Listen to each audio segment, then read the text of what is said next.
Bienvenidos a su programa Espada de dos Filos, con su anfitrión Andrés López. Un estudio continuo de la Biblia, la Santa Palabra de Dios. Comenzamos.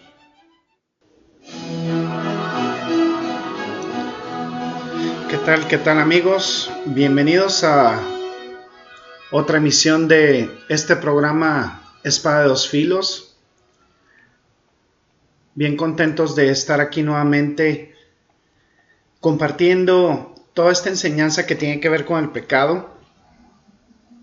Y llegaba a mi mente una reflexión bien interesante, y es que en nuestra sociedad ahorita no hay discurso si una persona no es víctima de algo. Una persona ahorita, cuando tiene la categoría de víctima, es objeto central de los medios de comunicación, es prácticamente exaltada a nivel social, les da como un halo de relevancia en la opinión pública, y vemos muchísimos casos en donde la gente pues es víctima y tiene todos los reflectores encima. Sin duda, habemos personas que somos víctimas en muchos sentidos de muchas cosas. Sin embargo, esta sobrevictimización de la cual tenemos o podemos dar cuenta todos los días en nuestra sociedad, aleja a la gente de un sentido de responsabilidad muchas veces, del comprender que tenemos una responsabilidad a nivel individual, que tenemos una responsabilidad a nivel humano, a nivel espiritual, y que tenemos que dar que ser responsables de nuestros actos y rendir cuentas sobre nuestros actos. La rendición de cuentas no es muy popular ahora. La rendición de cuentas no es muy popular entre los políticos, entre los estudiantes, entre las personas en general. Rendir cuentas como que no está mucho de moda, y ahorita la moda pues es poner los reflectores en las víctimas. Tenemos todos estos movimientos como Black Lives Matter y todo este tipo de cosas ridículas que sobrevictimizan a la gente. Sin duda se han cometido muchísimas injusticias a nivel social y a nivel histórico, pero eso nos da cuenta, o podemos eso puede reflejar la imagen que se tiene en la opinión pública sobre el pecado. Vamos a leer el capítulo 3 del libro de Génesis, versículos 1 al 6. Dice: pero la serpiente era astuta más que todos los animales del campo que Jehová Dios había hecho, la cual dijo a la mujer: ¿con qué Dios os ha dicho, no comáis de todo árbol del huerto? Y la mujer respondió a la serpiente: del fruto de los árboles del huerto podemos comer, pero del fruto del árbol que está en medio del huerto, dijo Dios, no comeréis de él, ni le tocaréis, para que no muráis. Entonces la serpiente dijo a la mujer: no moriréis, sino que sabe Dios que el día que comáis de él, serán abiertos vuestros ojos y seréis como Dios, sabiendo el bien y el mal. Y vio la mujer que el árbol era bueno para comer, y que era agradable a los ojos, y árbol codiciable para alcanzar la sabiduría, y tomó de su fruto y comió, y dio también a su marido, el cual comió así de como ella. Vamos a orar. Gracias, bendito Señor, te damos por este espacio en donde podemos analizar tu palabra, Señor. Esperemos que este mensaje, Padre, yo espero de todo corazón que sea de bendición y de edificación para nuestro radioescucha, Señor, pero principalmente que sea instrucción para que comprendamos la naturaleza y la seriedad del pecado, porque tú eres Dios de santidad, que no puedes tener contacto, Señor, con el pecado, porque estás en plena santidad, Señor. Eres santo, santo, santo, y lo dice tu palabra. Te exaltamos, Señor. Bendito seas por siempre. En el precioso nombre de Cristo Jesús oramos. Amén. La visión amplia del tema del pecado, tal y como es esbozado en la Biblia, lo podemos ver en estos primeros 6 versículos. Y antes de mirar la historia del Génesis, cómo se originó todo, debemos tener una comprensión de la teología del pecado, porque esto es esencial para nuestro entendimiento. Cuando volvamos al Génesis y lo leamos nuevamente, vamos a ver claramente la raíz de donde comenzó todo esto. La mejor manera de hacer esto es a lo mejor respondiendo preguntas. Miren, vamos a ver un par de ellas y vamos a ver una fundación intelectual, espiritual de lo que es el pecado.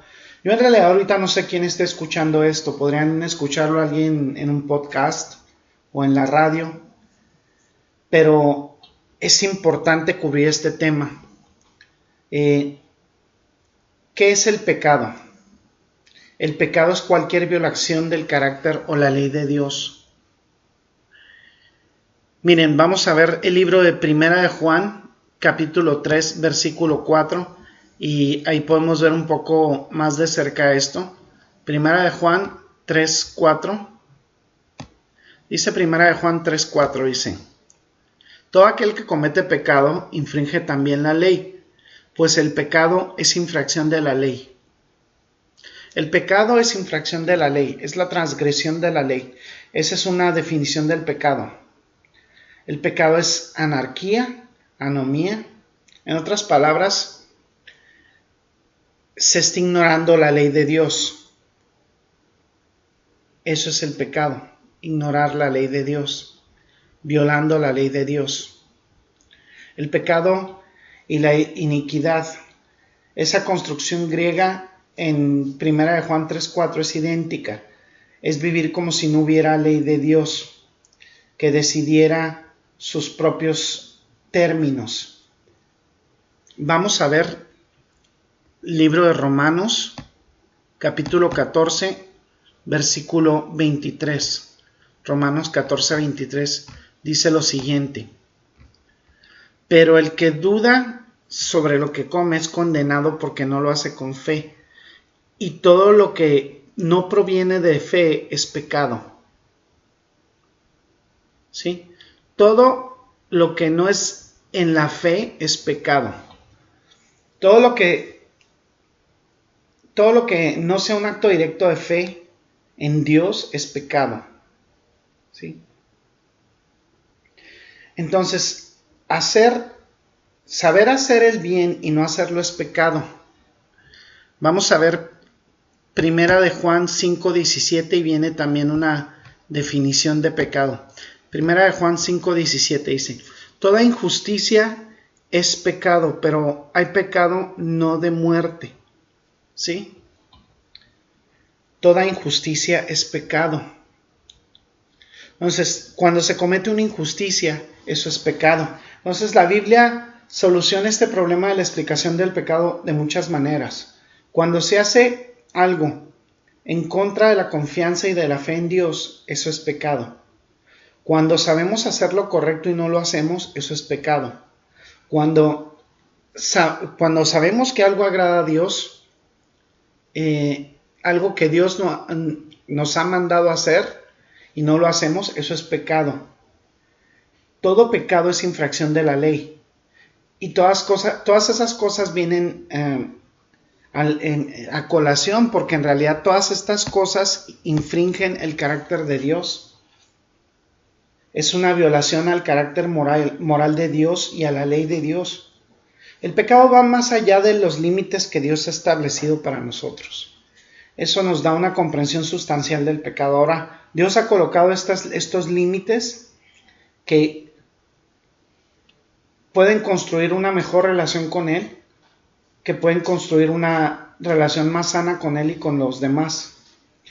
En la Biblia podemos revisar todo este tipo de palabras.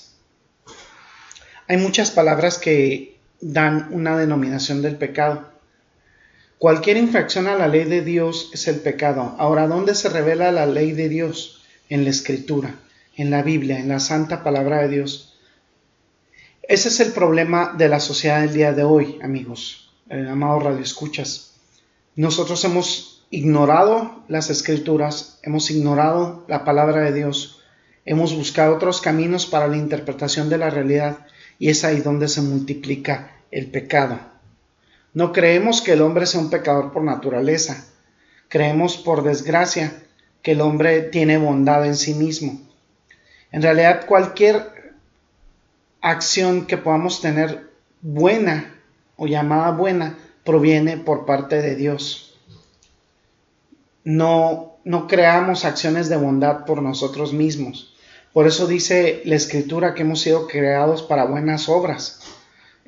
Lo que quiere decir esa parte de la Escritura es que nosotros hemos sido creados para buenas obras porque esas buenas obras provienen del Espíritu Santo, es decir, provienen de Dios.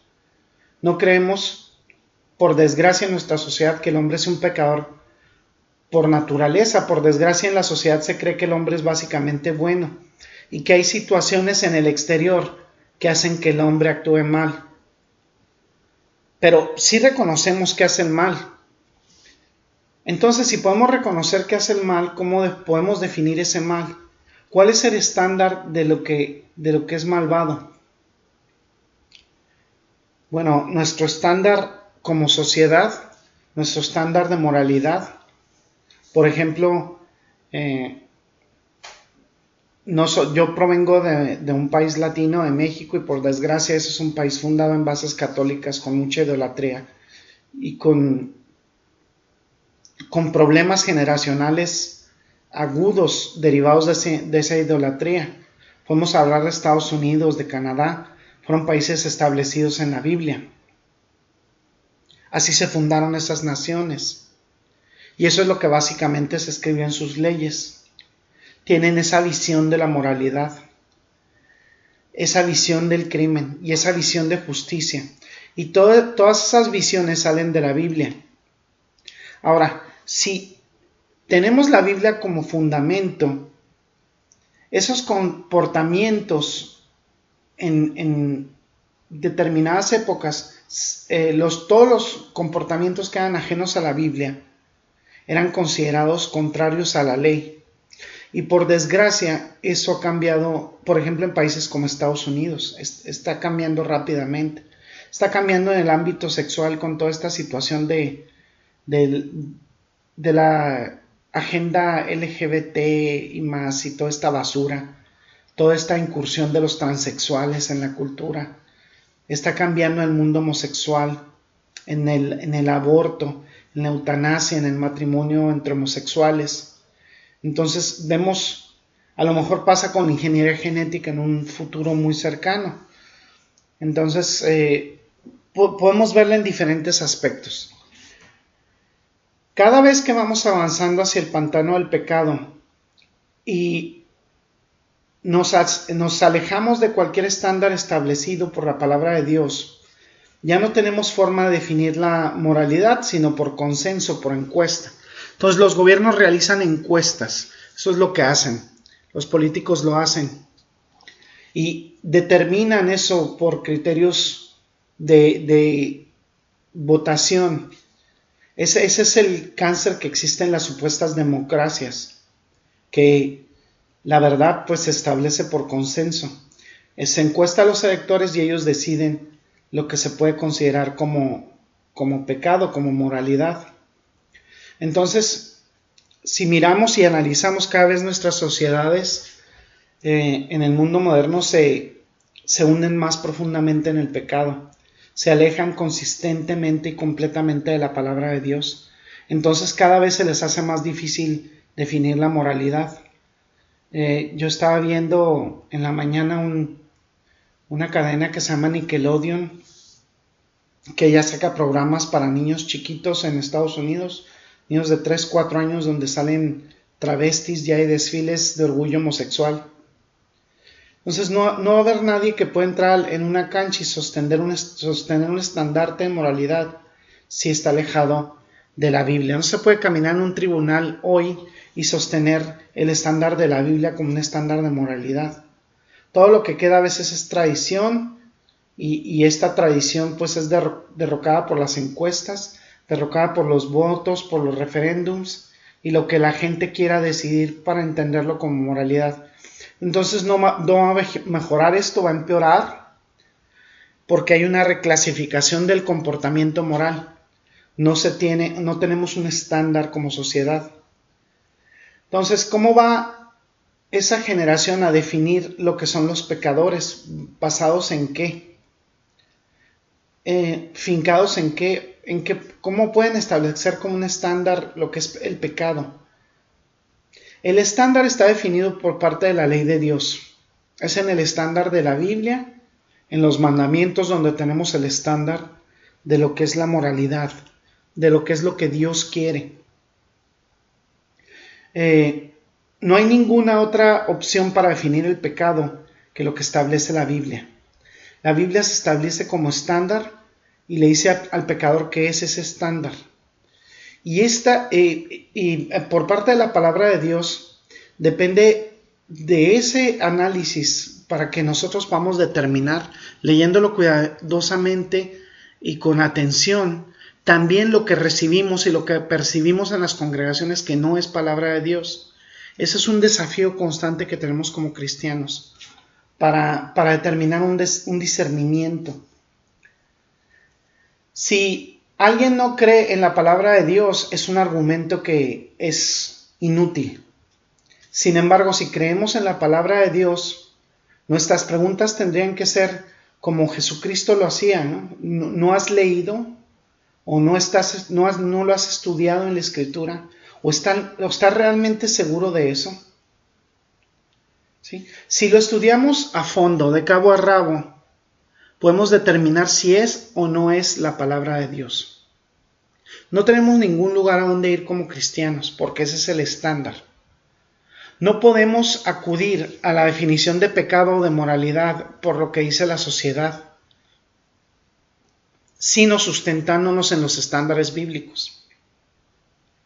Y por eso vemos esta escalada de depravación, de perversidad, porque la sociedad trata de redefinir una moralidad en términos de popularidad, de referéndum popular, de voto popular, de encuestas. Y esta redefinición de la moralidad sin un estándar deja a la sociedad en una situación peor que Sodoma y Gomorra, porque el pecado está rompiendo constantemente la ley de Dios, porque el hombre no utiliza esa ley de Dios como base y fundamento para determinar la moralidad y el pecado. El pecado viola el carácter moral de Dios y no hay ningún lugar para saber cómo es que se rompe ese estándar de la ley de Dios, sino en las páginas de la Escritura, de la santa palabra de Dios. Y si alguien no cree que esas escrituras, que esa palabra de Dios establece lo que es moralidad, lo que establece la justicia y los estándares de injusticia, entonces, cuando alguien no tiene ese estándar, no tiene una definición de pecado. Ese es el verdadero problema de la sociedad actual. ¿Cómo les contamos acerca de un Salvador que los salvará del pecado si su definición de pecado es básicamente inexistente? ¿Qué es el pecado para la sociedad? Si les decimos que es una violación de la ley de Dios, dicen, bueno, ¿dónde está eso? Está en la Biblia. Y ellos van a decir, no creemos en la Biblia. Entonces tenemos también la palabra de Dios que usa el Espíritu Santo, la ley natural, el derecho. Entonces, de cualquier manera seguimos predicando la Biblia y dejamos que el Espíritu Santo convenza los corazones de los hombres para encaminarlos hacia lo que es la convicción de pecado. El pecado es una violación de la ley de Dios, una violación del carácter moral de Dios, y sus leyes están reveladas de manera clara en la Escritura. Eso es el pecado, es todo lo que necesitamos saber al respecto. Nosotros como cristianos no podemos tomar bandera o no podemos definir el pecado en virtud de lo que define el mundo o acudir a los estándares del mundo. La Biblia nos dice lo que debemos hacer y no hacer, y se determina con los elementos esenciales de la naturaleza de Dios. A veces violamos estos elementos, esta ley de Dios, a veces pecamos y contravenimos lo que Dios ha dispuesto para nuestras vidas y para nuestra relación con los demás. Ahora vemos la definición de pecado y vimos la naturaleza del pecado. De hecho, vamos a ir más allá en lo que es el análisis de la naturaleza del pecado. Y primeramente vamos a comenzar, seguramente no lo vamos a cubrir en este espacio de tiempo porque nos limita un poquito el tiempo, pero continuaremos en el próximo episodio. Pero yo les puedo adelantar que el pecado contamina. El pecado contamina y podemos caracterizarlo así. Es una violación a las leyes de Dios. Pero ¿cómo se manifiesta? Es contaminante. Es contaminante para nuestras vidas. Es contaminante para nuestra trascendencia en la eternidad. Es lo que crean a lo mejor las cicatrices en un rostro bello o las arrugas, lo que crea una mancha en una tela de seda blanca, la fealdad en el rostro de la belleza. Es la fealdad, y vamos a ver más adelante cómo se define de manera muy gráfica toda esta contaminación que ocurre por medio del pecado. Y este momento siempre lo utilizo para ti que estás escuchando y no tienes a Jesucristo en tu corazón. La salvación de Dios es para todas las personas. La salvación de Dios es para todas las personas, lo dice en Juan 3:16, de tal manera amó Dios al mundo para que todo aquel que en él cree no se pierda, mas tenga vida eterna. Sí, porque Dios dio a su Hijo unigénito para que todo aquel que en él cree no se pierda, mas tenga vida eterna. Dice Romanos 10:13, porque todo aquel que invocare el nombre del Señor será salvo. ¿Qué significa invocar? Significa que tú vivas conforme a esa realidad de lo que has invocado. Que creas. Hay personas que piensan que automáticamente esa invocación es un símbolo de cambio en la vida. Es un entregar nuestras vidas a Jesucristo. Dice en 1 Timoteo 2:4, dice lo siguiente. Dice en 1 Timoteo 2:4, dice, el cual quiere que todos los hombres sean salvos y vengan al conocimiento de la verdad. Dios desea que todos los hombres lleguen al conocimiento de la verdad. Y es que la salvación significa ser salvo de la consecuencia eterna del pecado. Y esa salvación es esencial para tener una buena relación, una comunión con Dios. Mientras nosotros vivimos aquí, es importante que tengamos esa buena relación con Dios, porque eso nos va a proporcionar vida eterna en el cielo con Dios después de la muerte.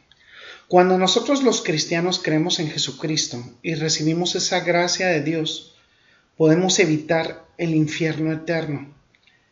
Dios desea tener una relación amorosa, íntima y eterna con nosotros. Ese es el propósito principal de la venida de Jesucristo al mundo. Jesucristo se ofreció a sí mismo como propiciación, como pago por nuestros pecados, y Él quiere restaurar esa relación amorosa e íntima que desea Dios tener con nosotros. Así como esta relación que tenía el hombre antes de este capítulo 3 de Génesis del que hablamos, pero lo más importante para salvar nuestras almas del infierno. Vamos a orar. Gracias, bendito Señor, te damos por este episodio, amado Padre. Gracias por todas las enseñanzas que nos has dado sobre el pecado.